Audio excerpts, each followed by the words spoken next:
हरे राम राम राम हरे हरे, हरे कृष्ण कृष्ण कृष्ण हरे हरे, हरे राम राम राम हरे हरे, हरे कृष्ण कृष्ण कृष्ण हरे हरे, हरे राम राम राम हरे हरे, हरे कृष्ण कृष्ण कृष्ण हरे हरे, हरे राम राम हरे हरे, हरे कृष्ण कृष्ण कृष्ण हरे हरे.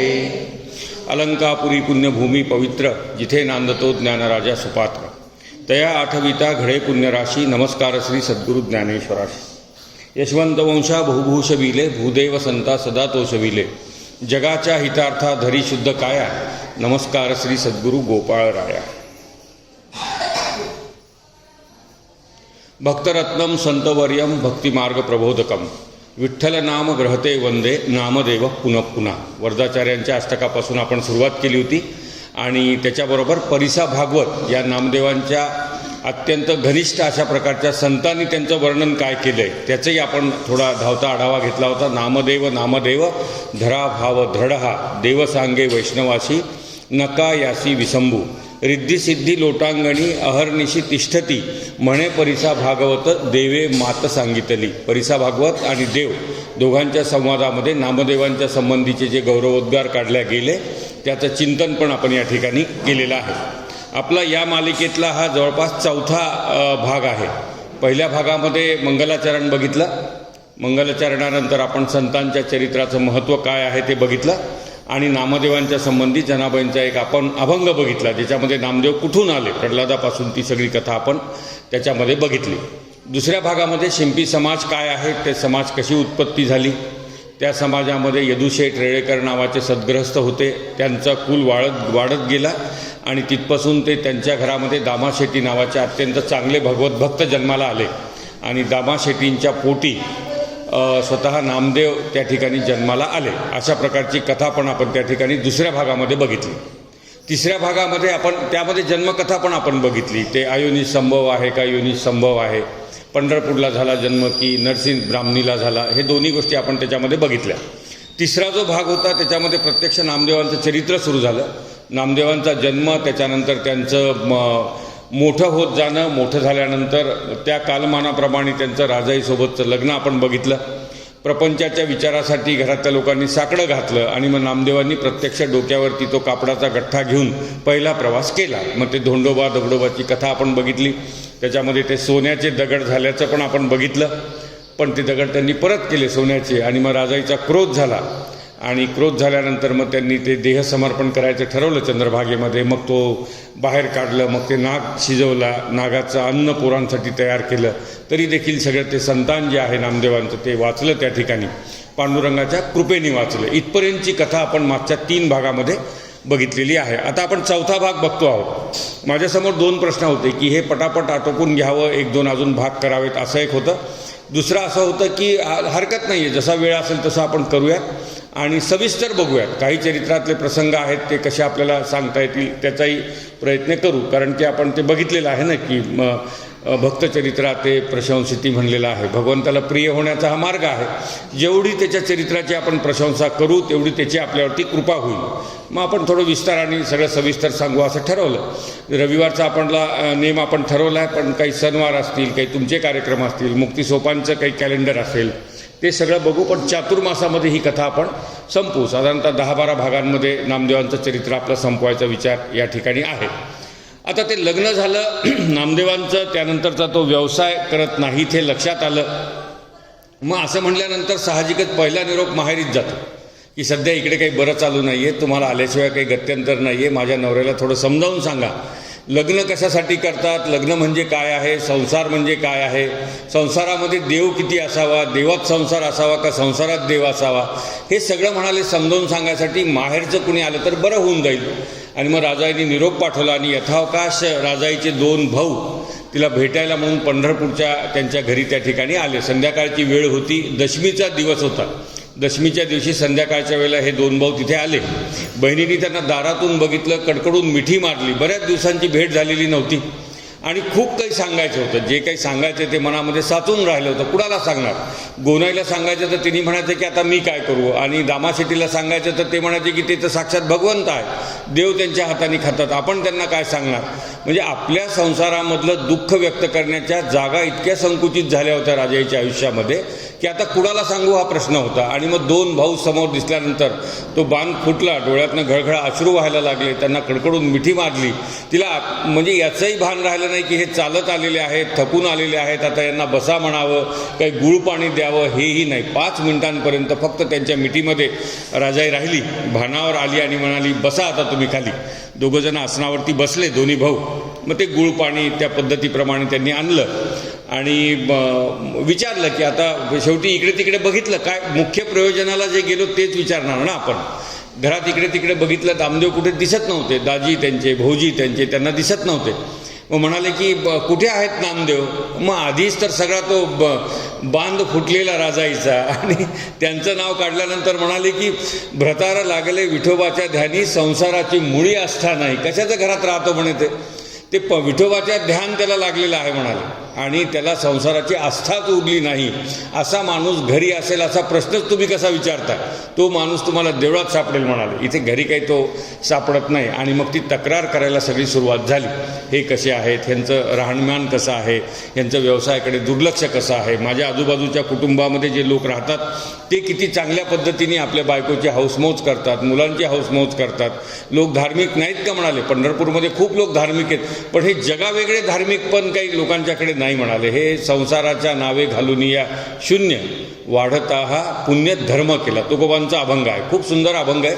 संसाराच्या नावाने शून्य म्हणाले, आणि काय केलं तर वाढवलं काय, तर ते पुण्यधर्मच सगळा तो वाढवत गेले म्हणले. तसेच हे नामदेव महाराज आहेत, काही करत नाहीत म्हणाले. असं सांगायचं सगळं. तो 1-1.5 तासाचा कार्यक्रम झाला. दशमीचा दिवस होता, मी तुम्हाला सांगितलं. संध्याकाळी 7-7:30 वाजले. राजाईला भानावर आली आणि म्हणाली की अरे तुम्ही कधी खाल्लं दुपारी, काय खाल्लं? म्हणाले नाही, आईने दशम्या दिल्या होत्या, त्या दशम्या आम्ही दुपारी नदीच्या काठावरती बसून खाल्ल्या म्हणाले, आणि इथपर्यंत आलो होतो. आम्हाला थोडी चर्चाही करायची होती की गेल्यावर विषय कसा काढावा, प्रश्न कसे मांडावेत, समोरून काही उत्तर आलं तर त्याच्याबद्दल आपण काय बोलावं. त्यामुळे आम्ही गोपाळपूरला थांबलो म्हणाले, विष्णुपदाला थांबलो. त्या ठिकाणी चांगल्या दशम्या आम्ही खाऊन घेतल्या. तेवढी काही भूक नाही, रात्री खाऊ म्हणाले, काहीतरी होऊ देत, तुझं सावकाश होऊ देत. असं म्हणत असताना तिथे त्या ठिकाणी नामदेव महाराज आले मंदिरामधून. संध्याकाळची वेळ होती, हरिपाठ संपला, सगळं झालं, आणि मंदिरातून घरी आले. आल्याबरोबर आपले 2 मेहुणे समोर त्याच्यावर बसलेले दिसले त्यांना. आता दिसल्यानंतर खरं पाहिलं तर एक शिष्ट व्यवहार असा आहे की आल्यानंतर कधी आलात, कसा प्रवास झाला, थकला असाल, काही घेतलं की नाही, आल्यावर बायकोला विचारायचं काही दिलं की नाही यांना.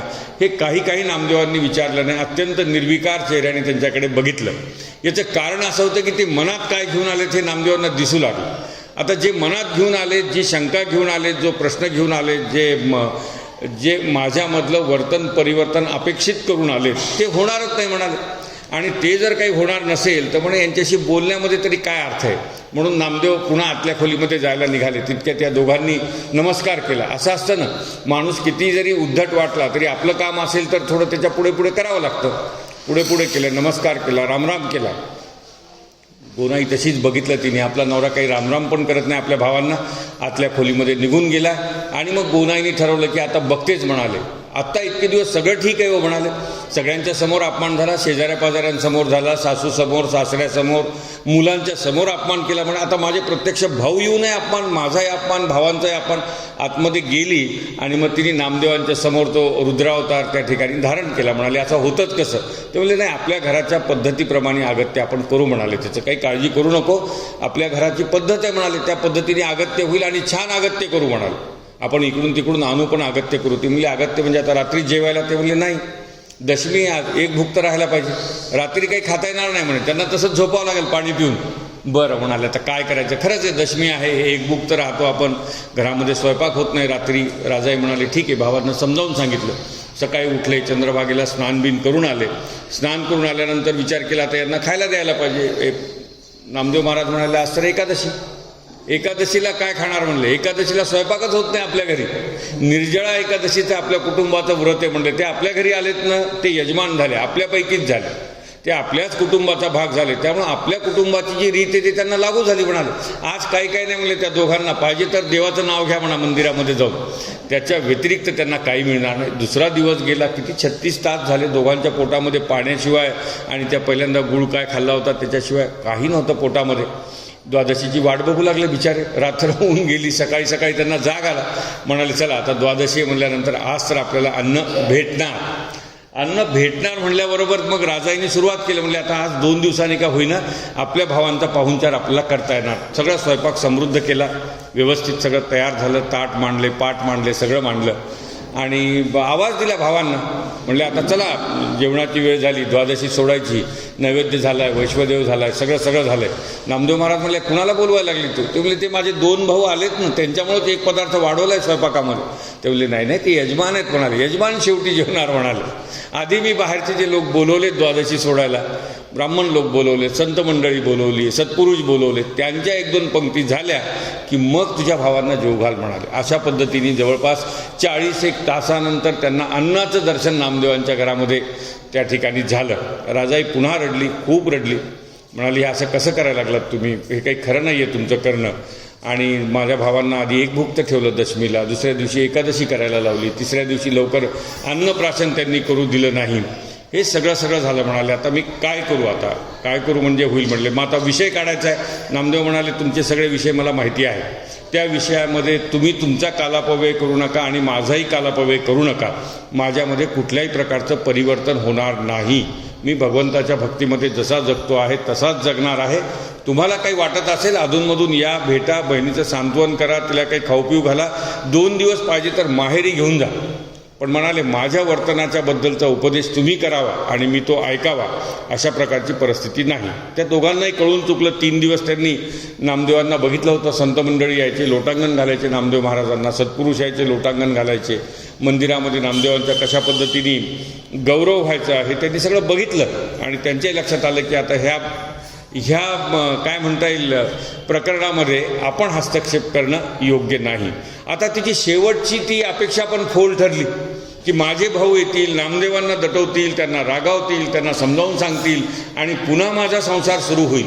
अशा प्रकारची जी अपेक्षा होती, त्या अपेक्षेमधला शेवटचा जो काही आधार तिला दिसत होता तो आधार देखील निघून गेला. मनातनं अत्यंत चिडली. म्हणाली घरामध्ये दारिद्र्य आहे, हा माणूस रोज 10 माणसं जेवायला नवीन घरी घेऊन यायला लागलेला आहे. माझे आप्त कुणी आले तर त्यांचं कुठल्या प्रकारचं कौतुक नाही, माझ्या कष्टाला तर पारावार नाही. सासू सासऱ्यांचं करायचं आहे, मुलांचं करायचं आहे, नवऱ्याचं करायचं आहे आणि नवऱ्याबरोबरचे या सगळ्या संत मंडळीचं करायचं आहे. म्हणाले काहीच आपल्या आयुष्यामध्ये काही राहिलं नाही. म्हणजे आता असं करते, त्याच्याकडे जाऊन डोकंच आपटतं. त्याच्याकडे म्हणजे त्या पांडुरंगाकडे जाते आणि डोकं आपटते. मनाचा निग्रह केला की आता झालं होतं, 2दा झालं नाही. एकदा त्या नदीमध्ये उडी मारली, दुसऱ्यांदा ते नागाचं कालवण तयार केलं, तिसऱ्यांदा म्हणाली आता काही नाही, हे वाचवतो ना आपल्याला, आता त्याच्या समोरच डोकं आपटायचं आणि जीव द्यायचा म्हणाली. पाया पडली देवाला, आतमध्ये जाऊन सासू सासऱ्याचं दुरूनच दर्शन घेतलं. विचारतील कुठं चालली म्हणून, हटकणं नको म्हणाली. आता इतक्या चांगल्या कामाला आपण निघालो तर जीव द्यायच्या, आता कुणी हटकायला नको असं म्हणून दारापर्यंत आली की एक ब्राह्मण आला आणि भिक्षा मागितली त्यांनी. ती म्हणली हे पहा आता भिक्षा नामदेवानी दुसरी बायको केली तर तिच्याकडून मागा म्हणाली. माझा आता त्यांचा संबंध उरला नाही, मी जाऊन जीव द्यायला लागले म्हणाले. आणि खूप भिक्षा वाढली म्हणली. फार पुण्य झाले, आल्यापासून तेच काम करायला लागले. भिक्षा वाढा, द्वादशी करा, अजून काहीतरी करा, तेच चालू आहे म्हणाली. माझ्याकडून भिक्षेची अपेक्षा तुम्ही करू नका. ब्राह्मण म्हणाला बाई तुला भिक्षेची माझ्याकडून अपेक्षा नाही, खरं आहे तुझ्याकडून मी करणार नाही, पण मीच तुझ्यासाठी आज भिक्षा आणलेली आहे म्हणलं की हे एकदम खोलली कळली. म्हणली काय आणले दाखवा तरी. नाही म्हणले ही भिक्षेची झोळी जी आहे ना ही सगळीच्या सगळी मला तुला द्यायची म्हणून मला अशा प्रकारची आज्ञा आहे म्हणाली आणि मी तुला द्यायला लागलो ती झोळी. ते म्हणले ठीक आहे द्या, काय आहे बघते. वर बघितलं धान्य होतं, गहू होते, अजून काय ज्वारीचे, आतमध्ये छोट्या पिशव्या होत्या, त्या सगळ्या घेतल्या. राजाईने विचार केला की जीव तर द्यायचाच आहे म्हणली, एक 8 दिवसांनी देऊ, हे 8 दिवस पुरतं म्हणली घरच्या लोकांना, 8 दिवस यांना खाऊ पिऊ घालू. एक लक्षात घ्या ना तुम्ही की राजाईची कथा सांगताना तिचा संसारासंबंधीचा काय म्हणता येईल की आसक्ती भाव आपण सांगतोय तिथे, परंतु राजाई मुळात कोण आहे? राजाई नामदेवांची पत्नी आहे ना. ती आसक्ती मायेमुळे आलेली आहे, जो काही मायेचा प्रभाव आहे म्हणून ती आसक्ती आम्हाला दिसायला लागलेली आहे. नामदेवांची बायको असं उगाच कोणी होणार नाही आहे, ती पण सिद्धच असणार आहे. तिच्या सिद्ध असण्यावरती मायेचं जे आवरण वारंवार येतं त्याच्यातून डोकं आपटायचा विचार येतो, त्याच्यातून नदीमध्ये उडी मारायचा विचार येतो. पण मुळामध्ये ती अत्यंत सिद्ध आहे. म्हणजे 8 दिवस धकतात. आपण जाऊ म्हणाली, आता घरामध्ये गेली, ते काढलं, एक एक थैली काढायला लागली. खाली खाली जसं चालली तसं मग सोने मानी खिरे आपण बघितलं, काही कमीच नाही नामदेवांच्या चरित्रात त्याला. हे सगळं निघत गेलं, साठवून ठेवलं डब्यामध्ये, अजून काहीतरी लपून ठेवलं. आता लपून ठेवायची जी भूमिका होती ना, आधी जेव्हा पहिल्यांदा काय झालं होतं, दगडोबा धोंडोबा सोन्याचे झाले होते, तेव्हा तिने काही लपून बिपून ठेवलं नाही. तिला वाटलं आता नवरा आपला ठेवेल यांना घरामध्ये, त्यांनी त्यांना काढून दिलं, त्या दगडोबाला काढून दिलं, धोंडोबाला काढून दिलं. ते अन्न शिजवलं, त्याच्यामध्ये त्या सापाच्या शरीराचं सोनं झालं, ते पण त्यांनी लपवलं नाही. चमत्कार आहे, देवाचा प्रसाद म्हणून नामदेव महाराज घेतील आणि आपला संसार ठीक चालेल. त्यांनी ते पण त्या ठिकाणी वाटून टाकलं. म्हणजे ह्याचा वाटण्याचा पण एक काम आहे. म्हणजे तो देवाची भक्ती करतो, घरी लक्ष देत नाही, आपल्या जबाबदाऱ्या सांभाळत नाही, व्यवहार करत नाही, हे सगळं ठीक आहे म्हणाली. त्याच्याबरोबर वाटायचा पण एक नाद आहे म्हणाली. याला जे दिसेल ते वाटत राहतो लोकांना, ह्याच्यातलं काहीतरी आपण लपवून ठेवू म्हणून तिने आतमध्ये कुठल्या तरी डब्यामध्ये ते सगळं लपवून ठेवलं. आणि ते लपवून ठेवल्यानंतर म्हणाले की चला आता काही हरकत नाही आहे, आणि आता आपण देवाला काय करू म्हणाले की माफ करू एवढ्या वेळेला, 8 दिवसाचा आपला संसार झाल्यानंतर डोकं आपटायचं कसं ते आपण बघू म्हणाले. पण हे सगळं काय म्हणता येईल त्याला, नामदेव अंतर्ज्ञानी होते. घरात आले, म्हणले आज कोण आलं होतं आपल्याकडे? ते बोलली नाही काही नाही, आज एक जण आला होता. म्हणले ब्राह्मण, काय नाव सांगितलं? मग केशव सेठ नाव होतं म्हणे त्याचं. ते केशव सेठ आले होते आणि त्यांनी त्या केशव सेठ, केशव गुरु, त्यांनी आपली पडशी आपल्या घरीच रिकामी करून दिली. म्हणाले मला आज्ञा आहे माझ्या गुरुची आणि तुम्हाला हे सगळं द्यायला सांगितलं आहे. ते बोलले ठीक आहे. काय काय दिलं केशव शेठनी मग तुम्हाला? हे काय वरण, आपलं डाळ दिली आहे, तांदूळ दिले, भात दिला आहे, अजून काय काय दिलं, अशा प्रकारचे अन्न त्यांनी सांगितलं. नाही अजून काहीतरी दिलं असेल ना म्हणे. नाही म्हणजे काय बाकी तर काही दिलं नाही म्हणले, हे धान्याचीच पडशी होती, आता ब्राह्मणाच्या पडशीत काय असणार म्हणाले. बरं म्हणाले ठीक आहे. मग त्याच्या धान्याचं सोलं पण झालं असेल ना म्हणाले. मग आता राजाईच्या लक्षात आलं की आता चोरी काही आपली लपवल्या जाणार नाही आहे. ती म्हणली हो ते सिद्ध पुरुष होते असं मला वाटतंय, त्यांनी जे दिलं पडशीच्या खाली खाली मी बघायला लागले की मग रत्न माणिक आणि सोनं असं मला दिसलेलं आहे. मग काय केलं म्हणून काय नमस्कार केला आणि त्यांना सांगितलं की हे पहा जन्मोजन्मी नामदेव माझे पती होणार आहे, जन्मोजन्मी तुम्ही एकदा तरी दारात या ना, असं देऊन जा, एवढं मागितलं म्हणाले मी त्यांना. ते म्हणले अरे अरे देवाजवळ काय मागावं याचं भान तुला नाही. म्हणले कोण होतं ते? ते म्हणले केशव सेठ होते. नाही म्हणाले केशव सेठ नव्हते, ते साक्षात पांडुरंग तुझ्या दारामध्ये आले होते म्हणाले, आणि त्यांनी तुला काय मागायचं ते माग म्हणाले, आणि तू काय मागितलं तर जन्मोजन्मी नामदेवच पती राहणार आहे, त्यामुळे तुम्ही या आणि अशा प्रकारचं धान्य माझ्या घरामध्ये आणून माझं कोठी भरायचं काम करा. इतका हलका विचार तुझ्या मनामध्ये कसा आला म्हणा. राजाईवरती रागवण्यापेक्षा राजाईची कीव करायला लागले की माझ्या सहवासात इतक्या वर्षापासून तू राहून देखील तुला आलेल्या माणसाचं स्वरूप ओळखता येत नाही, आणि स्वरूप लक्षात येण्यासारखी परिस्थिती असल्यानंतर काय मागावं याचं तुला भान पण राहत नाही म्हणाले. बघ काय मागितलं पाहिजे देवाजवळ. मग असा तो सगळा विषय त्यांचा होत गेला त्या ठिकाणी. आता आपल्याला तर पण असतं ना, एक तर काय होतं माहिती आहे का, देवाला मागायचं असल्याशिवाय आम्ही जातच नाही आहे. पहिला मुद्दा हा आहे. आम्ही सगळे स्वतःला आस्तिक समजतो, भाविक समजतो, भक्त समजतो, अजून काय त्या वेदांताच्या भाषेत मुमुक्षू समजतो. आम्ही काय समजायचं ते समजू आम्हाला, परंतु देवाला मागायला जायचं हेच आमचं पक्का आहे. काही संप्रदायामध्ये तर अशा प्रकारची भावना आहे की देवाजवळ जाऊन जर काही मागायचंच नसेल तर जायचं आहे कशासाठी. सामर्थ्यवान माणसाकडे तुम्ही गेल्यानंतर त्याला त्याचं दातृत्व दाखवण्याची संधी तुम्ही देणार नसाल तर त्याच्या दारात तुम्ही जाता कशासाठी, तो त्याचा अपमान आहे. अशा प्रकारची पण काही संप्रदायामध्ये भूमिका आहे. ते मांडतात भूमिका की देवाकडे जायचं असेल तर त्याचं निमित्त असलं पाहिजे, आणि त्याचं निमित्त आमच्या संसाराच्या ऐहिक किंवा आमच्या आयुष्यामधल्या गोष्टी आम्हाला त्याला मागायच्या आहेत, अशा प्रकारचा विचार मांडतात. नामदेवांचा तो विचार नव्हता. भक्ती संप्रदाय होता. वारकरी संप्रदायाचे काय म्हणता येईल सुरुवात करणाऱ्यांपैकी एक ते होते. त्यांच्या ठिकाणी विरक्तीशिवाय दुसरा कुठला विचार नव्हता, आणि विरक्तीचा विचार होता, आणि भगवंताला काही मागायचं नाही हे त्यांचं नक्की होतं. त्यामुळे भगवंताकडे जे काही राजाईंनी मागणी केली ती मागणी त्यांना आवडली नाही. म्हणजे नाराज झाले. म्हणजे ठीक आहे आज नाही, तुला कधी ना कधीतरी कळायला येईल ह्या सगळ्या गोष्टी. तुझ्या आणि माझ्यामध्ये तोच तर फरक आहे म्हणाले. मला सगळं लक्षात यायला लागलं काय मागावं, आणि तुझ्या लक्षात येत नाही काय मागू नये. जेव्हा आपल्या दोघांचं मतऐक्य होईल ना म्हणाले राजाई, तेव्हा तू मला नामदेव महाराज म्हणशील बघ. आत्ता तर नाम्या बिम्या अशा नावानी हाक मारतेस तू मला, पण ज्या दिवशी तुझ्या लक्षात येईल त्या दिवशी तुझ्यासाठी पण मी नामदेव महाराज होईल असं म्हणाले. मग ते धान्य ठेवून घे म्हणाले. 8-10 दिवस काही हरकत नाही आहे, धान्य देवाचा प्रसाद आहे, तो ठेवून घे. 8-10 दिवस छान स्वयंपाक बिपाक चालला. तो जो काळ होता पंढरपूरमधला ना, तो सगळा संतांचा मेळा होता. अत्यंत सत्शील लोक त्यांच्या आजूबाजूला सगळे राहायचे. पंढरपूरला यायचेच लोक पांडुरंगासाठी. पंढरपूरला जे लोक आले राहायला ते सगळे पांडुरंगाच्या प्रेमापोटी आलेले होते. आणि मग 18 पगड जातीचे ते लोक होते. तिथे कुठल्या प्रकारचा विधिनिषेध नव्हता. विधिनिषेध या अर्थाने की जातीपातीचं काही बंधन नव्हतं. यारे यारे लहान थोर याती भलत्या, काय ते कोणती जाती असू द्या, तुमचं कुठूनही येऊ द्यात, तुम्हाला तो अधिकार देणारा संप्रदाय होता. सगळ्यांना तुम्हाला भगवंताची भक्ती करता येईल अशा प्रकारचा तो संप्रदाय होता. आणि त्यामुळे तिथे सगळे सत्पुरुष आलेले होते. त्यामुळं काही सत्पुरुष मान्यवर होते, काही सत्पुरुष विद्वान होते, काही सत्पुरुष काय म्हणता येईल लोकांना तत्त्वज्ञान उपदेश करणारे होते, आणि काही सत्पुरुष होते ते जगाला माहीतच नव्हतं की हे सत्पुरुष आहेत, परंतु त्यांचा निवास पंढरपूरमध्ये होता. आणि म्हणून पंढरपूरचं महात्म्य होतं. एक तर पांडुरंग होता म्हणून पंढरपूर श्रेष्ठ नव्हतं. त्या पांडुरंगासाठी ही संत मांदियाळी जी आजूबाजूला होती त्या सगळ्यांचा प्रभाव म्हणून ते पांडुरंगाचं पंढरपूर प्रसिद्ध होतं. त्या गावामध्ये एक राका नावाचा कुंभार होता. त्याची कथा पण विलक्षण आहे.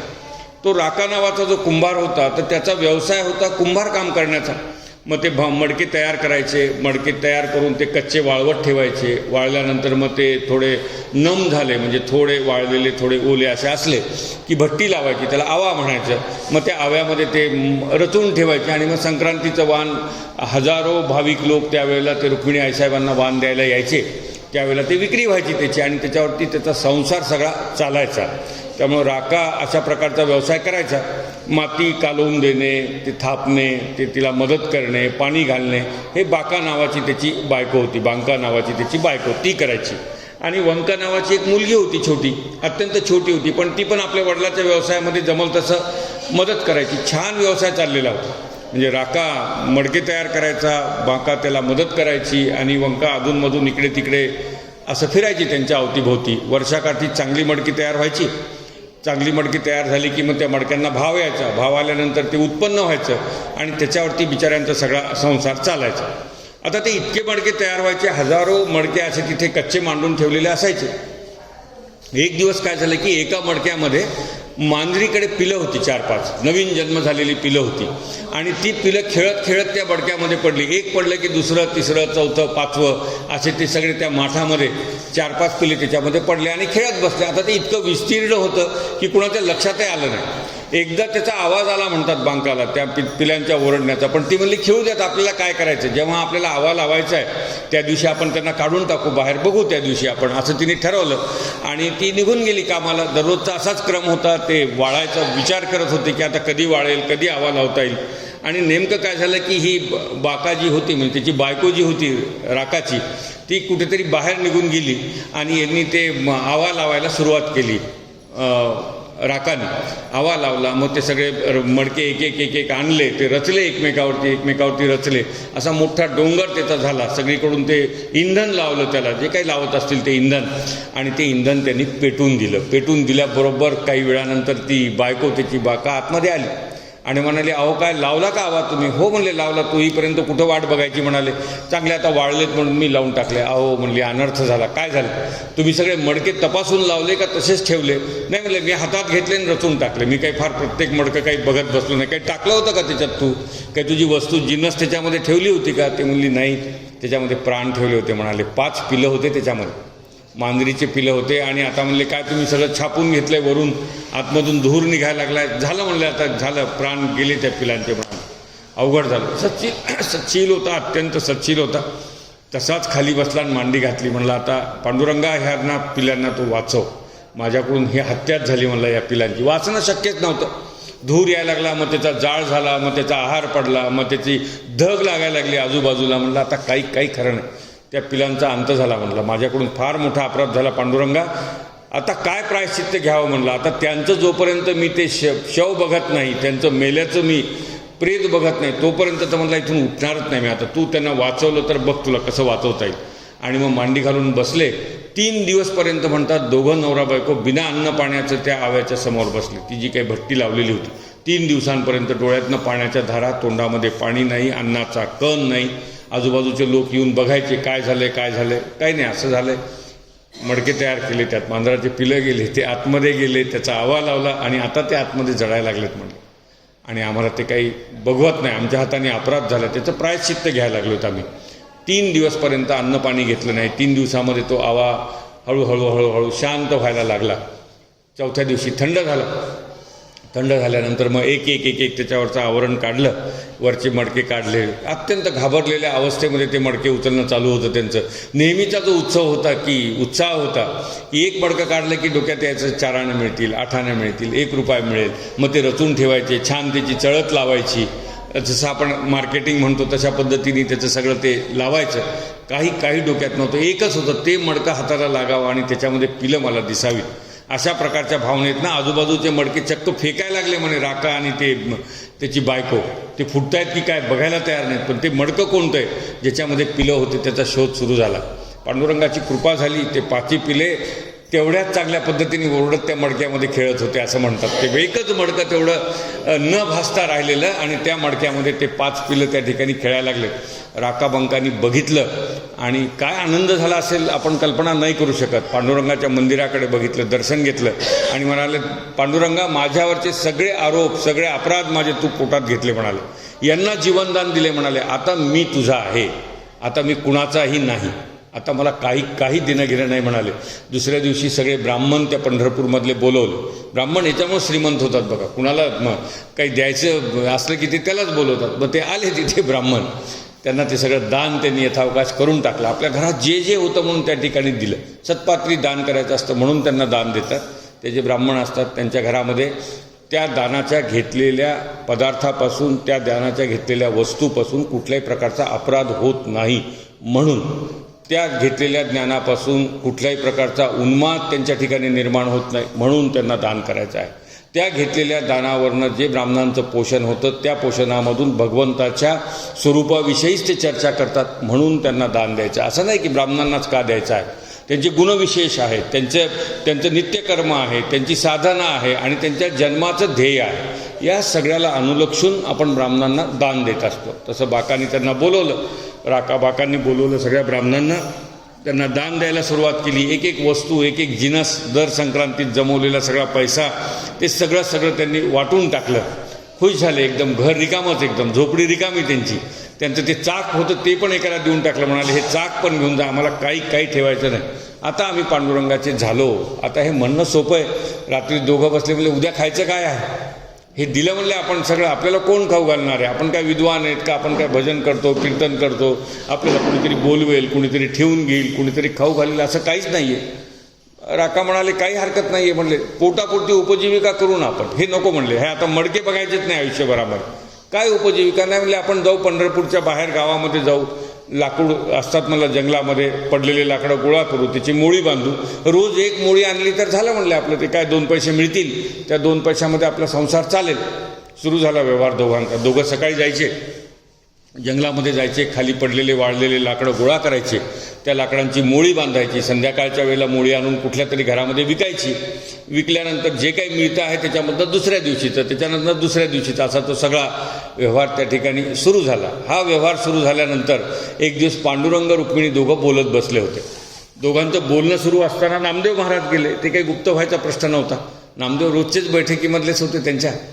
पांडुरंग म्हणाले, रुक्मिणी आईसाहेब तुम्हाला वाटतं मला हे नामदेव आणि हे आपले भक्त आहेत, हे एवढे असे आहेत तसे आहेत, पण एक भक्त आहे म्हणाले, त्याचं नावही कुणाला माहिती नाही, परंतु अत्यंत विरक्ती त्याच्याजवळ आहे म्हणाले. विरक्तीचं काय सांगावं म्हणले. त्याच्याजवळ काहीच ठेवलं नाही त्याने, आणि एवढं सगळं असून त्याच्याजवळ काही नाही हे लोकांना तो सांगत पण नाही आणि दाखवत पण नाही म्हणाले. त्याची कुठली कीर्ती नाही आहे, त्याचे कोणी गुण गात नाही आहे, त्याच्याबद्दलचं कुठले कौतुकाचे शब्द नाही आहेत. त्याला मंदिरामध्ये आल्यानंतर कुणी आदरभावाने नमस्कार करून आतमध्ये या म्हणत नाही, काही नाही म्हणाले. इतका छान भक्त आहे माझा तो, अदृश्य भक्त आहे म्हणाले माझा, पण माझ्यावरती प्रचंड प्रीती आहे. नामदेवांना वाटलं असा कोण असणार आहे, मी सोडून, म्हणजे माझ्यासारखा सोडून. तोपर्यंत नामदेवांना गुरुपदेश झालेला नव्हता. अहंकार तर कुठे जाणार ना. ते काय तुकारामांचा सुंदर अभंग आहे, अहंकार गेला तुका म्हणे देव झाला. नामदेव महाराज देवाचे उपासक होते, पण अहंकार थोडाफार जो काही होता त्या अहंकारामुळे ते देव पण काही त्यांना प्राप्त झालं नव्हतं. त्याचा पाठभेद अलीकडे असा आहे, अहंकार गेला तुका म्हणे देव झाला. त्याचा आता पाठभेद आहे की काय म्हणता येईल की हिंस्र वृत्ती आली आणि माणूस पशु झाला, अशा प्रकारचं. अहंकार आला, माणसाचा पशु झाला. आपलं सगळ्यांचं जे वर्णन केलेलं आहे त्याच्यामध्ये ज्यांच्याकडे अहंकार येतो ते पशु होतात, ज्यांचा अहंकार जातो ते देव होतात. मधल्या काळात सगळ्यांना आपण माणूस म्हणतो, हे माणसं आहेत, असं आहे तसं आहे. अहंकार असेल तर मग तो पशुसारखं तो वर्तन करतो. त्या अहंकाराच्या याच्यामध्ये नामदेवांना वाटलं की असा कोण माणूस आहे की जो पांडुरंग याची तारीफ करतायत. रुक्मिणी आईसाहेबांना म्हणले तुम्हाला दिव्य दृष्टी आहे, म्हणाले बघा शोध घ्या कोण आहे. आपल्या दोघांचीच जबाबदारी, आपल्यासमोर विषय आलेला आहे, शोध घेऊ म्हणले, काही हरकत नाही. दुसऱ्या दिवशी रुक्मिणी आईसाहेबांनी नामदेवांच्या मुलीचं रूप घेतलं, चंद्रभागेला गेल्या, धुणं धुवायला सुरुवात केली, काय भांडे असतील ते सगळे स्वच्छ केले आणि त्या राकाची मुलगी तिथे आली होती काम करायला. ती पण आपलं धुणं बिणं घेऊन आली होती. तिला म्हणले कोण आहेस तू? ते म्हणले राकाची मुलगी आहे मी. बरं बरं म्हणाले. काय करतात तुझे वडील? काय नाही, मोळ्या विकायचं काम करतात म्हणाले. काय काय त्यांची गोष्ट वेगळी म्हणाली. त्यांना साक्षात पांडुरंगाचं दर्शन झालेलं. आता असं म्हटल्यानंतर रुक्मिणी आईसाहेब म्हणाले हीच येते आता हिच्याकडनं आपल्याला काढावं लागेल काय दर्शन झालं. म्हणाले अरे ते नामदेव संत आहेत इथे गावामध्ये एवढे मोठे. मुलीचं आपल्या नामदेवाच्या मुलीचं रूप घेतलं होतं ते माहिती आहेत का? हो माहिती आहेत म्हणले आम्हाला, नामदेव महाराज माहिती आहेत. म्हणजे त्यांच्यापेक्षा मोठे आहेत का तुझे वडील? तुझे वडील जे सांगायला लागले, हो म्हणले त्यांच्यापेक्षा मोठे. ते त्रास देत नाहीत म्हणले पांडुरंगाला, हेच त्रास देतात नामदेव महाराज. आम्ही ऐकलंय म्हणाले, ते खायला काय सांगतात, त्यांची बायको खूप त्रास देते म्हणाले. पांडुरंगाला उठून जावं लागतं प्रत्येक वेळेला, नदीत उडी मारावी लागते, ते भिक्षा घेऊन घरी जावं लागतं, त्यांच्या घरातली कोठी भरावी लागते. आम्ही ऐकले म्हणले सगळे. ते नामदेव महाराज आहेच चांगले, पण फार त्रास आहे म्हणले त्यांच्या पांडुरंगाला आणि त्यांच्या कुटुंबाला, दोघांनाही त्रास आहे. मग तुझे वडील काहीच त्रास देत नाहीत म्हणाले. ते जातच नाहीत मंदिरामध्ये, तर त्रास द्यायचा संबंधच नाही. कोण आहेत, काय आहेत? मग हे सगळं बघितलं. मग राकाला रुक्मिणी आईसाहेबांना वाटलं की आता याची परीक्षा पण बघितली पाहिजे. दुसऱ्या दिवशी दोघं नवरा बायको मोळी भरायला गेले शेतामध्ये, जंगलामध्ये. मोळी बांधली, त्या मोळीच्या मागे असे कंकणाचा एक झुपकाच लावून टाकला रुक्मिणी आईसाहेबांनी, सोन्याच्या कंकणाचा. ते घेऊन आले बिचारे, त्यांना काही घेणं देणं नव्हतं. येत असताना लोकांनी बघितलं यांच्या मोळीला सगळे सोन्याच्या बांगड्या सगळ्या लटकलेल्या दिसायल्यात. काही लोकांनी चोरीचा आळ घेतला, काही लोक म्हणले अजून काय, कुठून तरी आणला असेल, काहीतरी सापडला असेल, जंगलात धन सापडलं असेल. ही सगळी चर्चा होत असताना ती मोळी ज्याच्या कुणाच्या घरी टाकायची होती तिथे राकाने अशी टाकून दिली, समोर टाकून दिली की ते आपोआप बाजूला झाला आणि ते सगळे कंगन त्या ठिकाणी दिसायला लागले. राकाने कंगन उचलले, बायकोला म्हणाला की आता अंधार जरी झालाय ना, हे कुठून आलेत? त्या जंगलातून आलेत म्हणाले. आपले नाही आहेत, ते जंगलातले आहेत. मी हे जंगलात टाकतो मग घरी येतो, हे काय आपल्याला माहिती नाही म्हणा, याच्याशी आपला काही संबंध नाही. आणि ते सगळे सोन्याचे कंगन घेऊन तो जंगलामध्ये गेला जिथून मोळी बांधली होती. त्या मोळी बांधलेल्या ठिकाणावरती जाऊन त्यांनी ती मोळी रिकामी केली. आणि काय सांगायचं तुम्हाला आता की मग ते सगळं बघितल्यानंतर रुक्मिणी आईसाहेब आणि नामदेव दोघांनी चर्चा केली. म्हणाले नाही, महाराज जे म्हणतात पांडुरंग परमात्मा की हे खूप मोठा माणूस आहे आणि या माणसाचं काय म्हणता येईल, पांडुरंगाशी असणारं सख्य, परमात्म्याशी असणारं सख्य जे आहे ते सख्य म्हणाले फार मोठं आहे आणि त्या सख्याचा आपण विचारही करू शकत नाहीत. आता तसा वानप्रस्थ आपल्याला मिळाला पाहिजे अशी नामदेवांच्या मनामध्ये इच्छा उत्पन्न झाली. तोपर्यंत घर होतं, तोपर्यंत व्यवसाय होता, तोपर्यंत संसार होता, तोपर्यंत संसारामधले सगळे काय म्हणता येईल कर्म त्यांच्या मागे लागलेले होते. तर ते वानप्रस्थ घ्यायचं ठरवलं. तुका नामदेव महाराजांनी पण ठरवलं की आता नाही, आपण पण त्याचं अनुकरण केलं पाहिजे. म्हणजे बघा तुम्ही, आता नामदेव महाराज कुठे, राका कुठे, पण राकाच्या अनुकरणाची इच्छा नामदेवांच्या मनामध्ये निर्माण झाली. त्याचं कारण काय होतं? वानप्रस्थ आणि घरावरती तुळशीपत्र ठेवण्याची त्याची भावना होती. एकदा घरावरती तुळशीपत्र ठेवलं की संपलं ना, पुन्हा माझा त्या संसाराचा संबंध नाही, अशा प्रकारची भावना जी राकाची झाली होती. मग तो राका अजरामर झाला आणि अजरामर झाल्यानंतर काय बाकी गोष्टी विचारायचीच गरज नाही. पांडुरंगाला जे प्रिय होतात त्याच्यामध्ये अजून काय वेगळं विचारायची गरज आहे. त्या राकाची कौतुक व्हायला लागलं.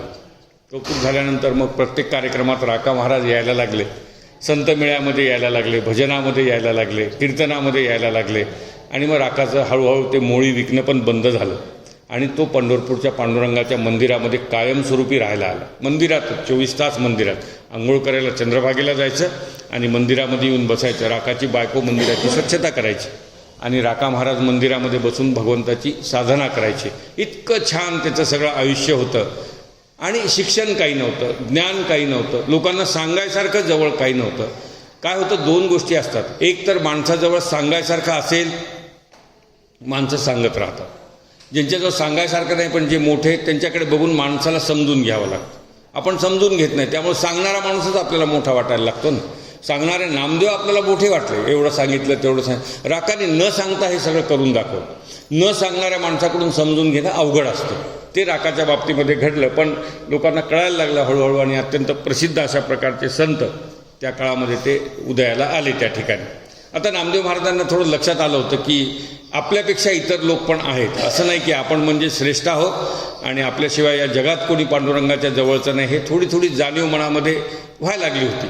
अशामध्ये माऊलींनी त्यांना बोलवलं आळंदीला. म्हणाले असं करा, आता सगळे संत घेऊन एकदा तुम्ही आळंदीला या, माझ्या आजोळी या. तिथे तोपर्यंत ते आजोळच्या लोकांनी द्वेष करायची भावना निघून गेली होती ज्ञानदेवांच्या बाबतीमध्ये. सत्पुरुष म्हणून त्यांना मान्यता मिळाली होती चारी मुलांना आणि ते त्या ठिकाणी छानपैकी आळंदीमध्ये राहत होते. संत मेळा करू म्हणाले आपण इथे. आणि मग सगळे आले, सावतामाळी आले. सावतामाळी सगळ्यात मोठे, वयाने मोठे, 20 वर्ष त्यांचं नामदेवांपेक्षा आयुष्य मोठं होतं, म्हणजे ज्ञानेश्वरांपेक्षा 25 वर्ष. अशा पद्धतीने एका वेगळ्या पिढीतले ते होते, वरच्या पिढीमधले ते होते. सावतामाळी आले, गोरोबा काका आले, आणखी काय नरहरी सोनार आले. हे सगळे संत एक एक एक एक यायला लागले. नामदेवांनाही निमंत्रण होतं. पांडुरंगाची आज्ञा घेतली, म्हणाले 2 दिवस आळंदीला जाऊन येतो. आळंदीला नामदेव महाराज पण त्या ठिकाणी आले. सगळे बसले उच्चासनावरती. सावतामाळी बसले, मोठे होते वयाने, सगळे आदर करायचे. सगळे आल्यानंतर पाया पडायचे, सावतामाळ्यांच्या पाया पडले सगळे. पण सावतामाळी म्हणाले की असं आहे, मी वयाने मोठा आहे म्हणून तुम्ही माझ्या पाया पडलेत म्हणाले. माझ्या अंतरंगामधलं जे भगवंताचं अस्तित्व आहे त्याच्यात तुम्ही पाया पडलात का? लोक म्हणले हो, आम्ही दोन्हीच्याही पाया पडलो, तुमच्या पडलो, पांडुरंगाच्याही पाया पडलो म्हणाले. म्हणले मग हा पांडुरंग अजून कुठे कुठे आहे? विचारलं सावतामाळ्यांनी प्रश्न, अजून पांडुरंग कुठे कुठे आहे? असा प्रश्न विचारल्याबरोबर लोकांच्या लक्षात आलं की काहीतरी वेगळं विषय सावतामाळी आपल्याशी आज बोलणार. ते म्हणले अहो, पांडुरंग आमच्याही अंतरंगामध्ये आहे. नामदेव महाराज म्हणले तो तर इथेच आहे. म्हणले काही काळजीच नाही आहे, माझ्या अंतरंगामध्ये पांडुरंग आहे, ह्यांच्या अंतरंगात त्यांच्या. मग असं करा म्हणाले, तुम्ही वय, जात, वर्ण, लिंग भेद विसरून एकमेकाच्या पाया पडा. म्हणजे मग आपल्याला पटेल ना की तुम्हाला त्यांच्यातला देव दिसायला लागला आहे, त्यांच्या अंतरंगातला. असं म्हटल्याबरोबर नामदेव महाराज चपापले. बाकी एकमेकाच्या पाया पडायला लागले. माऊली सगळ्यांच्या पाया पडले, निवृत्तीनाथ सगळ्यांच्या पाया पडले, गोरोबा काका सगळ्यांच्या पाया पडले, नरहरी सोनार सगळ्यांच्या पाया पडले. आणि मुक्ताबाई बाजूला उभ्या होत्या. निवृत्तीनाथ म्हणाले की तू ऐकलं नाही का सावतोबांचं? सावतोबांनी तुला पाया पडायला सांगितले, तू पायाच पडली नाही? हो म्हणली, मी पडते पाया, आता सगळ्यांच्या पाया पडते. सगळ्यांच्या पाया पडली. मध्यभागी नामदेव महाराज जिथे बसले होते तिथे काही पाया न पडता निघून गेली पुढे. अहो, नामदेवांच्या पाया पडाने म्हणाले. नामदेव पण श्रेष्ठ भगवत भक्त आहेत, त्यांच्या अंतरंगात नाही म्हणले. ते तेवढे श्रेष्ठ नाहीत की मी त्यांच्या पाया पडावं. का नाही श्रेष्ठ? म्हणजे तुम्ही सगळे उठून एकमेकाच्या पाया पडले, नामदेव महाराज कुणाच्याच पाया नाही पडले. आता ते जर कुणाच्या पाया नाही पडले तर मी त्यांच्या पाया कशाला पडू म्हणाले. चांगदेवासारखं भाजावं लागेल म्हणे या माणसाला, त्याच्याशिवाय हे पाया पडायसारखा होत नाही, मी त्याच्या पाया पडणार नाही. असं म्हणल्याबरोबर नामदेवांचा जो काही तो विचार होता की विचार साधा होता की माझ्या अंतरंगात पांडुरंगाचं नित्य वास्तव्य आहे, त्याला मी लोकांच्या पायावर कसं घालू? अशा प्रकारची भूमिका. आणि थोडा अहंकार पण असू शकतो. गुरु उपदेश झालेला नव्हता, अहंकार काही पूर्ण गेलेला नव्हता. मग ते म्हटलं मी नाही पाया पडत. मग मुक्ताबाई पाया नाही पडल्या. मग म्हणलं आता ते कशावरनं ठरवायचं? चांगदेवाचं उदाहरण दिलं की चांगदेवासारखं भाजावं लागेल. नामदेव म्हणाले कोण म्हणतं? म्हणाले की मी अजून तसा नाही आहे पाया पडण्यासारखा असं तसं. ते म्हणले नाही, आपल्याकडे आता असं म्हणले की हे डोक्यातला विचार आहे, डोक्यातला विचार तपासावा लागेल. म्हणले गोरोबा काकाला म्हणले थापी घेऊन या, सगळ्यांचे डोके बडवून बघा, ज्याचं डोकं कच्चं दिसेल त्याला आपल्याला आता म्हणावं लागेल. बघा म्हणले नामदेवांचं काय. नामदेवाला मध्यभागी उभं काढलं. गोरोबा काकांनी सगळीकडून थापी डोक्यावर मारली आणि सांगितलं नाही नाही म्हणाले हे कच्चंच आहे बरं का. म्हणले हे काही मडकं भाजलेलं नाही. नामदेव एका क्षणामध्ये जमिनीवरती आले आणि सावतोबांच्या पायाला लागले, नमस्कार केला साष्टांग आणि म्हणाले की सावतोबा मला सांगा, मला कच्चं मडकं राहायचं नाही, मला भाजलेलं मडकं व्हायचं आहे आणि फार उशिरे करायचं नाही. चांगदेवासारखं 1400 वर्ष मला आत्ताच ते भाजलेलं मडकं व्हायचं आहे. मग सगळे एकत्र बसून त्यांना सांगितलं की हे पा तुम्ही काय करा, तुम्ही गुरुउपदेश घ्या. गुरुचा उपदेश केल्याशिवाय तुम्हाला भाजलेलं मडकं होता येणार नाही. तुम्ही विद्वान व्हाल, तुम्ही सर्वश्रुत व्हाल, तुम्ही सगळ्यांच्या कौतुकाचे धनी व्हाल, पांडुरंगाचं तुमचं सख्य होईल, सगळं होईल म्हणाले. पण तुमचा उद्धार व्हायचा तर तुम्हाला गुरुमंत्र तुम्हाला त्या ठिकाणी मिळाला पाहिजे, तुम्हाला गुरु असले पाहिजे. मग ते म्हणले आता काय कमी? म्हणले निवृत्तीनाथ इथे आहेत, तुम्ही सावतोबा इथे आहे, नरहरी सोनार, कुणीतरी एक जण उभं राहून द्या ना म्हणले मला उपदेश. ते म्हणले नाही नाही, हे फारच कच्चं आहे म्हणले मडकं, आमच्या हातात नाही आहे, एवढ्या कच्च्या मडक्याला आम्ही काही करू शकत नाही. म्हणजे याला फार सिद्ध पुरुष लागणार आहे. आणि तो सिद्ध पुरुष औंढा नागनाथला थांबलेला आहे. आत्ता त्याचा मुक्काम तिथे आहे.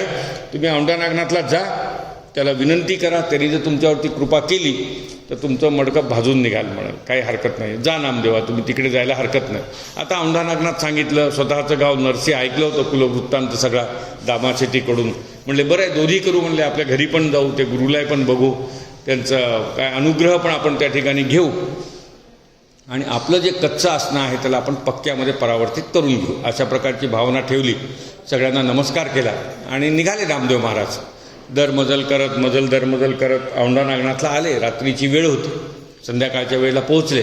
पोहोचून बघितलं कोण आहेत. आता हे विसोबा खेचर, त्यांचं नाव सांगितलं होतं की विसोबा खेचर म्हणून सत्पुरुष आहेत, त्यांचा तुम्हाला अनुग्रह घ्यायचा आहे. गावात विचारलं कोण विसोबा, काय आम्हाला माहीत नाही म्हणाले. कोण आहेत, राहतात मंदिरामध्ये. जे सात्विक होते त्यांनाच ते नाव माहिती होतं. मंदिरामध्ये राहतात म्हणले, एक साधूसारखा माणूस आहे, रात्रंदिवस ध्यानामध्ये मग्न असतो, कुणाशी फारसा बोलत नाही, काही नाही, आणि तो त्याच्यामध्ये मग्न असतो. म्हणले तोच असेल बहुतेक विसोबा खेचर. कोणीतरी सांगितलं नामदेवांना. म्हणले बघू आतमध्ये जाऊ. आतमध्ये गेले, त्या ठिकाणी दर्शन घेतलं, त्यांनी देवाचं दर्शन घेतलं. आणि कोण साधू आहे, एका ओरीमध्ये ते असे झोपलेले एक साधू त्यांना दिसले. म्हणजे चला बहुतेक हात असेल म्हणाले. जाऊन बघितलं तर ते झोपेमध्ये पण पाय असे वर केलेले आणि त्याच्या खाली एक पिंड ठेवलेली होती, महादेवाची पिंड होती. म्हणले अरे काय साधुत्व आहे म्हणले या माणसाचं, पण शेवटी पापच करायला लागला. झोपेत का होत नाही म्हणले, पापच आहे याचं पाप थोडं कमी करू म्हणून त्याचे पाय बाजूला त्यांनी सरकवायसाठी उचलून दुसरीकडे ठेवले की दुसरीकडे पण तशीच पिंड तयार झाली. 2दा झालं, 3दा झालं, 4दा झालं. हे सगळं बघितल्यानंतर लक्षात आलं की नाही, ही काहीतरी गडबड आहे. हेच विसोबा खेचर आहेत. आणि त्यांना उठवलं आणि त्यांचे पाय धरले आणि सांगितले की मला तुमच्याकडे ह्या सगळ्या माझ्या मित्रांनी पाठवलं आहे आणि ह्यांनी पाठवल्यामुळं मला तुमच्याकडे यावं लागलं या ठिकाणी, मला तुमचा उपदेश पाहिजे आहे. विसोबा म्हणाले 1-2 दिवस थांबा, मला बघू द्या तुमचा, आता तुमच्यासाठी उपचार करायचे तर सगळ्या तपासण्या कराव्या लागतील. म्हणले पॅथॉलॉजीचा रिपोर्ट यावा लागेल, एक्सरेचा रिपोर्ट यावा लागेल. सगळे रिपोर्ट आल्यानंतर औषध आहे म्हणले, मी डॉक्टरच आहे, माझ्याकडे औषध आहे, पण तुम्हाला काय नेमकं औषध दिलं पाहिजे ते तुमचं सगळं प्रकृतीची तपासणी केल्याशिवाय होणार नाही. 2 दिवस राहा म्हणले माझ्याबरोबर. 2 दिवस राहिले नामदेव महाराज. आणि 2 दिवस राहिल्यानंतर मग बोलवलं जवळ. शिष्यावरती कृपाच करतात सद्गुरू, दुसरं काहीच करत नाहीत. अशा प्रकारे जवळ घेतलं त्यांना आणि म्हणाले की आता इथून पुढे मी तुला उपदेश देतो आणि हा उपदेश माझा, आणि आता जा म्हणले. आता तुला कोणी कच्चं मडकं म्हणणार नाही. पण असं म्हणतात की नामदेव महाराज तो उपदेश घेऊन जेव्हा बाहेर आले तेव्हा जे कोण लोक बाहेर होते त्यांच्याच आधी पाया पडले. मुक्ताईच्या नंतर पडू म्हणाले, जेव्हा जमेल तेव्हा, पण आता हीच मुक्ताई आहे. आणि मग सगळ्यांच्या प्रतीचा नम्र भाव जो आहे तो नम्र भाव नामदेवांच्या ठिकाणी आला. त्यांना ते दर्शन झालं, दिव्य दर्शन झालं. सद्गुरूच्या उपदेशाने दृष्टी व्यापक झाली. सर्वत्र पांडुरंग बघण्याची, सगळ्यांच्या मध्ये पांडुरंग बघण्याची त्यांची वृत्ती त्या ठिकाणी झाली. नरसीला जाऊन आले, परत निघाल्यानंतर मग पांडुरंगाला वाटलं की हे झालंय सगळं. संत हे करते करवी तेच होते तिथे बसून, हे सगळं झालं म्हणाले. मुक्ताबाईंनी अपमान केला, गोरोबांनी थापी मारली, विसोबांच्याकडे पाठवलं, विसोबांनी त्याला कृपा पण केली. पण म्हणलं ह्याच्या मनामध्ये खरंच सर्वत्र ईश्वर बघायची भावना झाली की नाही, अजून एकदा आपण तपासून बघितलं पाहिजे. तेव्हा बार्शी मुक्कामामध्ये नामदेव महाराज होते. बार्शीला आले. बार्शीला तिथे त्या ठिकाणी स्वतःचा स्वयंपाक तयार केला. देवाची भक्ती, अंबरीश महाराजांचं दर्शन घ्यायसाठी म्हणून मंदिराच्या बाहेर थांबले. आणि मग ते सगळा स्वयंपाक करून त्या पातेल्यामध्ये सगळ्या भाकरी त्यांनी ठेवल्या की आता चला आपल्याला खायच्या आहेत म्हणून. तितक्यात एक कुत्र्याच्या रूपाने भगवंत त्या ठिकाणी प्रगट झाले. त्यातली एक भाकरी घेऊन पळायला लागले. आणि मग ती भाकरी पांडुरंगाने खाल्ली कोरडी तर त्यांना त्रास होईल, ती पोळी कोरडी.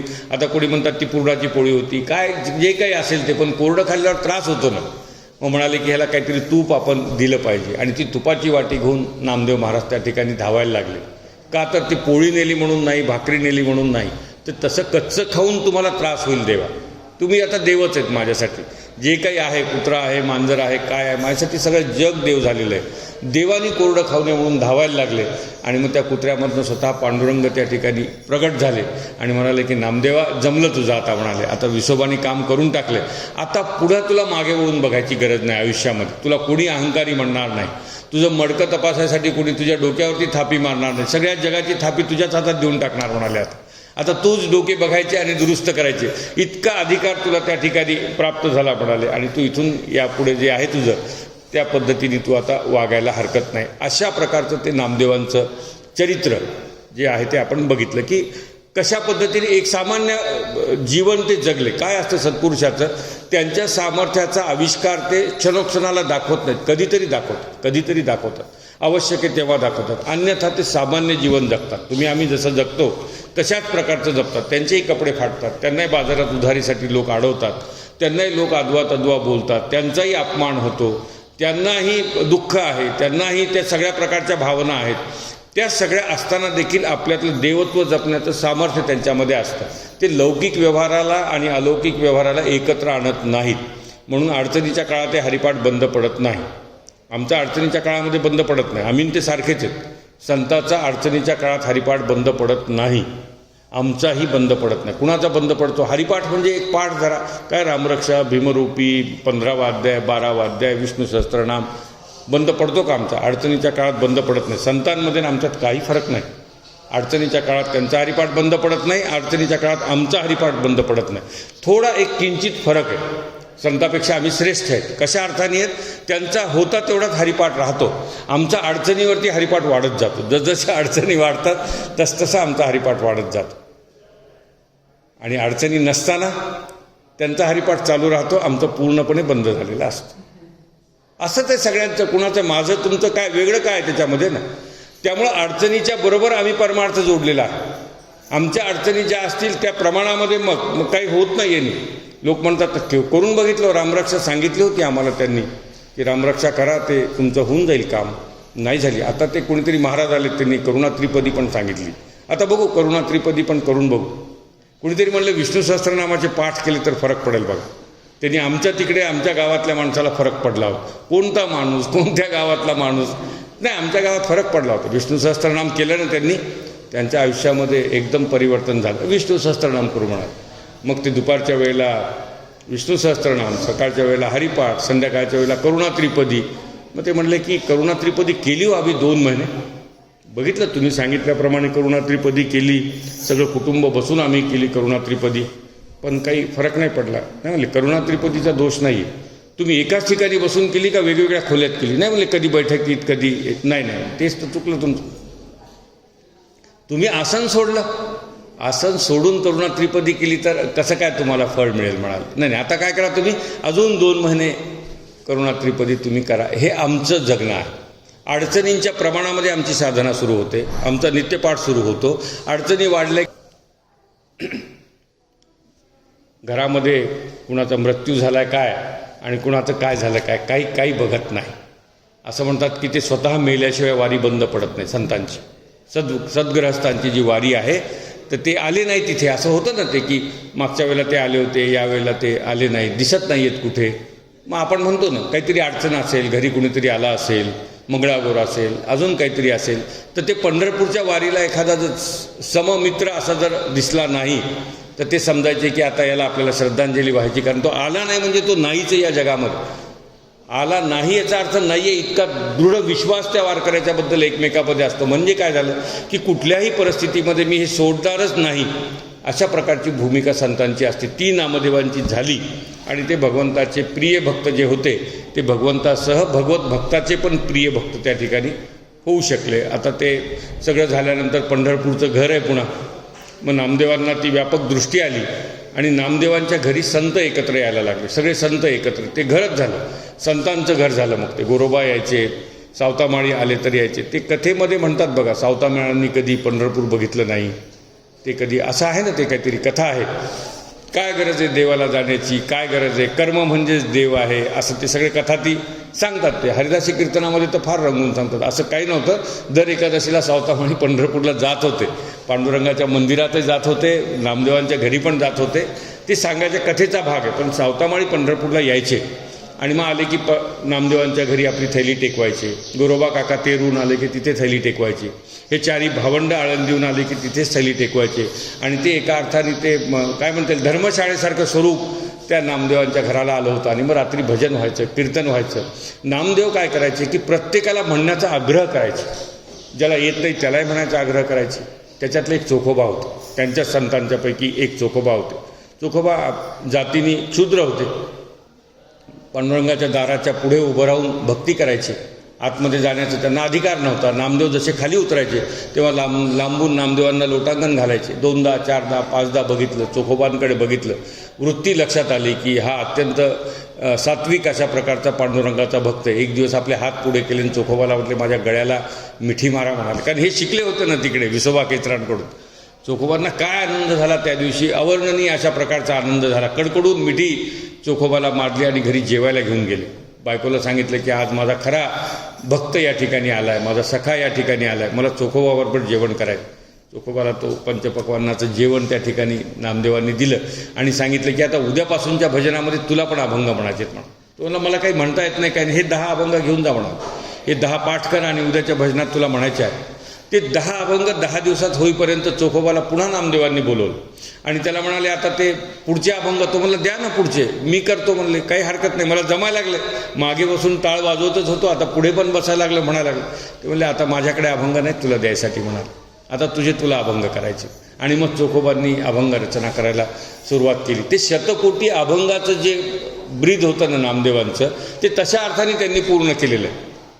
त्या जन्मातही पूर्ण केलं, त्या जन्मानंतरही तुकारामांच्या निमित्ताने अन्य संतांच्या निमित्ताने पूर्ण केलं. जेवढे म्हणून संत होते, जेवढ्यांनी म्हणून अभंग रचना केल्या नामदेवांच्या काळामध्ये, त्या सगळ्यांची लेखन प्रेरणा नामदेव महाराजच होते. करायचे, लोकांना म्हणायला द्यायचे, 4-5 म्हणले की म्हणायचे आता माझे नाही, आता तुझे म्हणले पाहिजेत.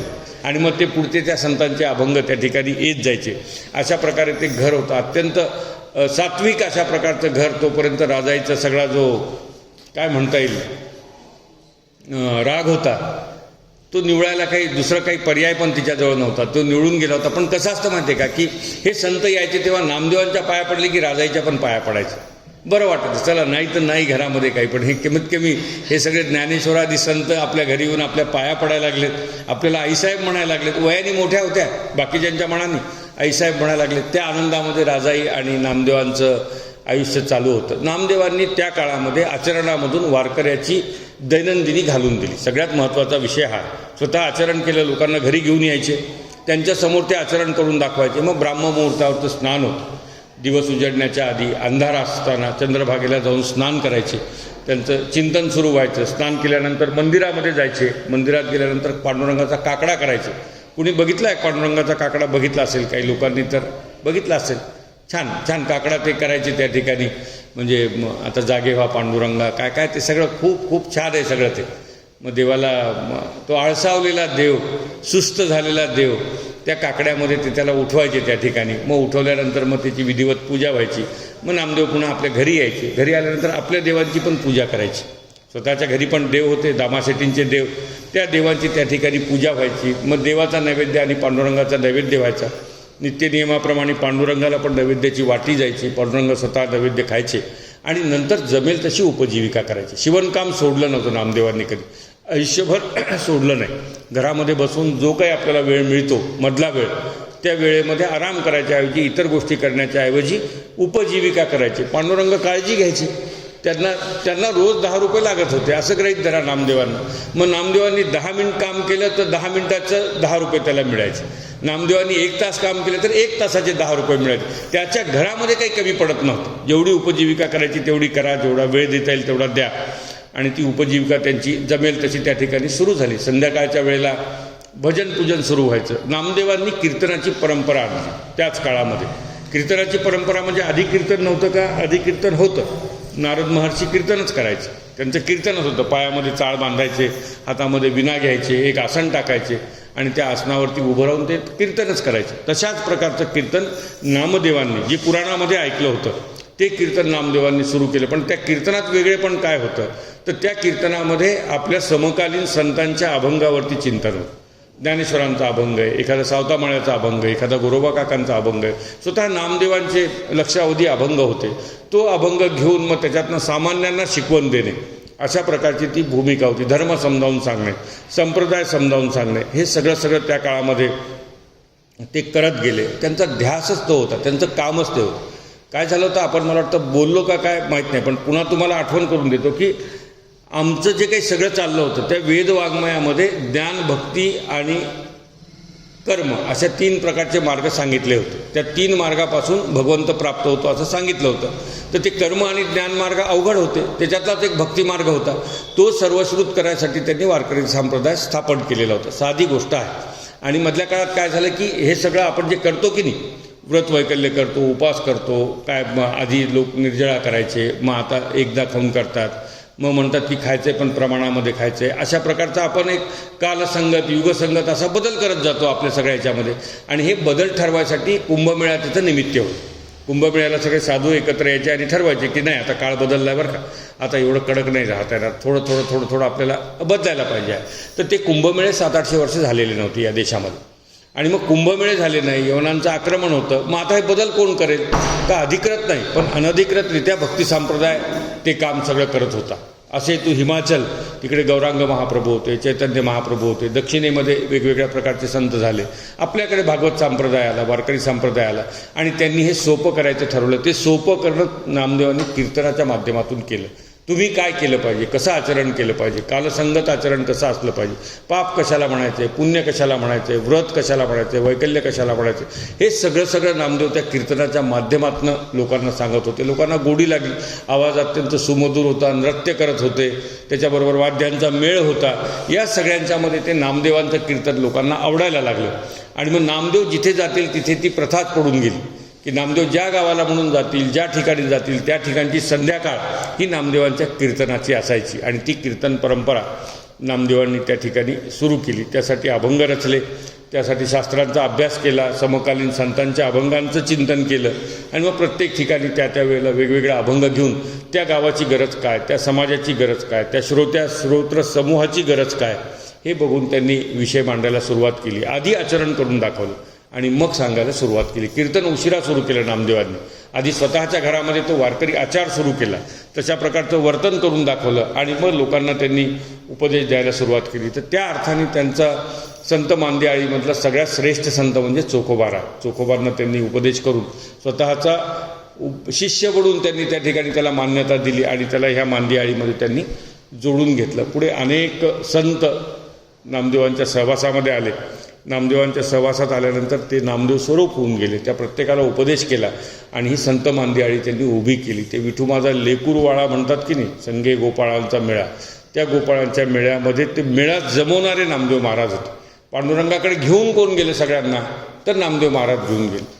आपल्या योग साधनेमध्ये पारंगत असणाऱ्या ज्ञानेश्वरांना जेव्हा प्रश्न पडला की आता काय केलं पाहिजे, समाजाला योग सांगून तर उपयोग नाही आहे, समाजाचा उद्धार करायचा तर काय केलं पाहिजे, नामदेवांनीच त्यांना बोलवलं, इथे या, तुमच्या घरामध्ये हा संप्रदाय जुना आहे, तुमचे आजोबा वडील वारी करत होते, आता तुमचं तिकडे काय असेल ते असू देत, तुम्ही योगामध्ये पारंगत असाल, शास्त्रामध्ये पारंगत असाल, पण तुमची गरज इथे आहे, पंढरपूरला तुम्ही या. आणि हे चारी भावंड नामदेवांच्या घरी गेली आणि त्या भागवत संप्रदायाचं सगळं पाया रचण्याचं काम त्यांनी ज्ञानदेवांच्याकडून त्या ठिकाणी करून घेतलं. तर ज्ञानदेवांचं सामर्थ्य त्यांना माहीत होतं. 5 वर्ष वयामध्ये अंतर असलं तरी नामदेव कधीही ज्ञानेश्वरांना पाया पडू देत नव्हते, स्वतः लोटांगण घालायचे ज्ञानेश्वरांना. अशा प्रकारचा अधिकार त्यांचा होता. पण त्यांना या मार्गात आणणं, या मार्गाचा पाया घालण्याचं आवाहन करणं आणि प्रत्यक्ष त्यांच्याकडून ते काम करून घेणं हे सगळं नामदेवांमुळे होऊ शकलेलं आहे. त्यामुळे नामदेवांना संप्रदायामध्ये एक वेगळी मान्यता आहे. ती मान्यता मिळण्यामागे त्यांचे चमत्कार नाहीत, त्यांचं लोकसंघटन आहे. ती मान्यता मिळण्यामागे त्यांची विद्वत्ता नाही आहे, त्यांनी निवडलेले मार्ग आणि आखून दिलेले मार्ग आहेत.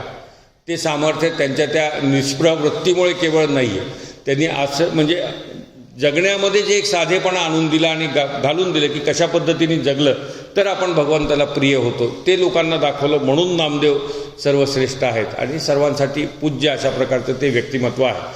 पुढच्या भागामध्ये आपण नामदेवांनी पंढरपूर सोडून तीर्थाटन सुरू केलेलं आहे. ज्ञानेश्वरांची मैत्री झालेली आहे, त्या भावंडांना यात्रेला जायचं आहे. त्यांनी नामदेवांना आग्रह केला की हे आम्ही जाऊ यात्रेला. म्हणले आम्हाला कोण ओळखणार आहे, संन्यासाचे पोरं आम्ही, अंगामध्ये भगवे कपडे आमच्या, आम्हाला नाचता येतं म्हणाले, गाता येतं, अभंग काय मनोरंजन आम्ही काहीच करू शकणार नाहीत लोकांचं, तुम्ही आमच्यासोबत आले तर आमची चांगली सोय होईल. आणि मग तो जो संघर्ष आहे नामदेवांच्या मनामधला की मी जाऊ की नको, मी गेलो तर मग हे पांडुरंगाचं काय होईल, मग ह्याचं नैवेद्याचं काय होईल, इथल्या लोकांचं काय होईल. आणि मग असं सगळं झाल्यानंतर त्या ज्ञानेश्वरांच्या हट्टाला काय म्हणता येईल फशी पडून नामदेवांनी कबूल केलं की आपण जाऊयात. ही वरवर दिसणारी घटना आहे, वरवरचा इतिहास आहे, वरवरचा आमचं आकलन आहे, पण ते हेतू पुरस्सर होतं. भक्ती संप्रदायाचा प्रचार आपण केला पाहिजे, एकत्र येऊन केला पाहिजे. या भावनेतून नामदेवांनी जे तीर्थाटन केलं, त्या तीर्थाटनात जे चमत्कार केले, त्या तीर्थाटनात जे लोक एकत्र केले, त्या तीर्थाटनाचा समाजावर जो परिणाम झाला तो सगळा पुढच्या भागामध्ये आपण सविस्तर या ठिकाणी बघूयात. आजचा हा चौथा भाग इथे थांबूयात. पुंडलिक वरदा हरी विठ्ठल श्री ज्ञानदेव तुकाराम पंढरीनाथ महाराज की जय. आता आरती आहे ना.